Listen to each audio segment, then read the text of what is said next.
तो हम पढ़ने जा रहे हैं ovarian mass.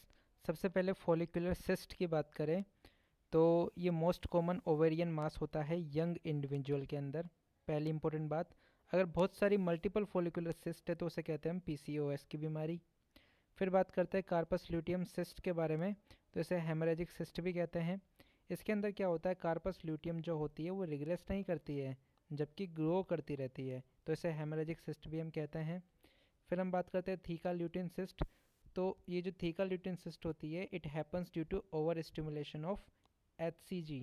This is important, very important.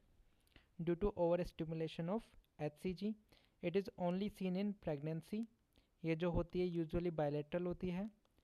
It is more likely to develop when there is more HCG than normal, like in multiple gestation हो गया या फिर जेस्टेशनल ट्रोफोब्लास्टिक डिजीज़ हो गई। फिर हम बात करते हैं मैलिग्नेंट सीरस या म्यूसिनस सिस्ट एडिनोकार्सिनोमा। तो सीरस टाइप के अंदर समोमा बॉडीज़ देखने को मिलती है। इसके अलावा ये पोस्ट मेनोपोजल वुमन के अंदर बहुत कॉमन होता है। और म्यूसिनियस टाइप के अंदर हमें स्यूडोमिक्सोमा पेरिटोनाई देखने को मिलता है। एंडोमेट्रियोमा की बात करें तो इसे चॉकोलेट सिस्ट भी हम कहते हैं। इसके अंदर क्या होता है, एंडोमेट्रियल टिश्यू जो होता है वो ग्रो करता है ओवरी के अंदर instead of endometrium. Brenner tumour क्या होता है, ये ट्यूमर ओरिजिनेट करता है ट्रांजिशनल सेल से, और इनके जो सेल न्यूक्लियाई होता है वो कॉफ़ी बीन शेप्ड का होता है। अब बात कर लेते हैं टेरेटोमा की। तो मैच्योर जो टेरेटोमा होता है इसे डर्मोइड सिस्ट भी कहते हैं। ये कुछ इस तरीके से दिखता है। तो इसके अंदर क्या होता है, फुली डेवलप्ड टिश्यू देखने को मिलते हैं स्किन, हेयर और नेल्स के। इसी का एक सब टाइप होता है स्ट्रोमा ओवेरियाई। इसकी क्या खासियत होती है, इसके अंदर सिर्फ थायराइड टिश्यू हमको देखने को मिलता है। This thyroid tissue can secrete T3 and T4 which can lead to hyperthyroidism. Immature teratoma की बात करें तो it contain undifferentiated fetal tissue. It tends to be malignant and aggressive and typically present early before the age of 20। अब बात करते हैं हम dysgerminoma की। तो डिसजर्मिनोमा की खासियत होती है कि ये हमें देखने को मिलता है एडोलेसेंट के अंदर।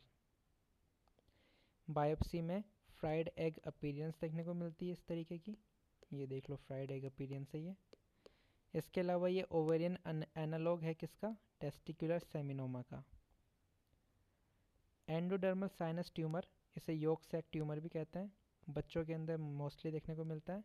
मैलिग्नेंट होता है, एग्रेसिव होता है।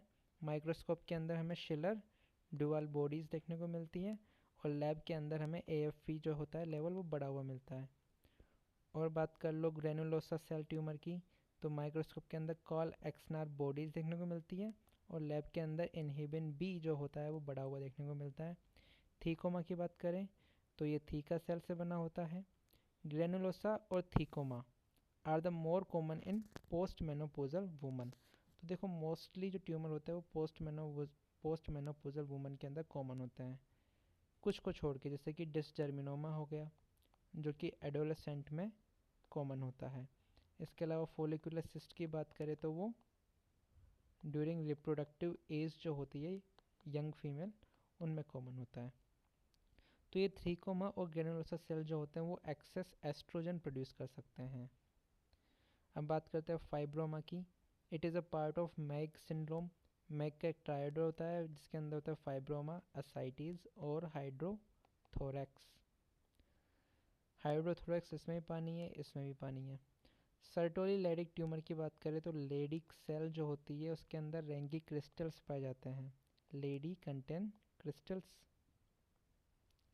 ठीक है।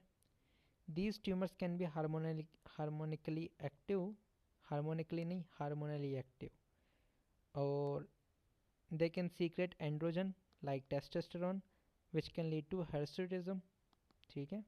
ये देखो ये कुछ इस तरीके के रेंगी क्रिस्टल्स देखने को मिलते हैं। अब बचा है हमारा क्रूकनबर्ग ट्यूमर।